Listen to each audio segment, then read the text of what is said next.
మొన్న గురువారం నాడయ్యా జ్వరం వచ్చిందయ్యా.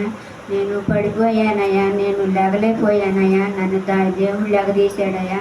అయ్యగారు వచ్చి ప్రార్థన చేశాడయ్యా. నా బిడ్డ నా కుటుంబాన్ని కాపాడాడయ్యా. అయ్యా దేవుడి సాక్ష్యం చెప్పుకుంటున్నానయ్యా.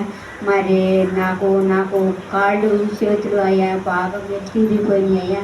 లెగలేకపోయానయ్యా. ఏంటయ్యా దేవుడా నన్ను నాకు ఇట్లా వచ్చేసిందని దేవుడిని అడిగాను. అమ్మ నీకేమీ పర్వాలేదమ్మ, నువ్వు లేచి తిరుగుతావన్నాడు దేవుడు. నాకు ఒక రాత్రి కనపడి నీకు ఏం పర్వాలేదమ్మా, నువ్వు శుభ్రంగా నయమైపోతామ్మా, నువ్వు ఎక్కువ రోజులు కూడా ఉండవమ్మా నానని దేవుడు నాకు చెప్పాడు. దానివల్ల నేను కొంచెం లేచి కొంచెం తిరుగుతూ ఉండగా నా బాబు నన్ను ఆదరించాడు. నా బాబు నన్ను కాపాడాడు, చూశాడు. అమ్మ నీకు ఏమవదమ్మా అన్నాడు. శుభ్రంగా చూశాడు, లెగదీశాడు నన్ను. అయ్యగారు కూడా వచ్చి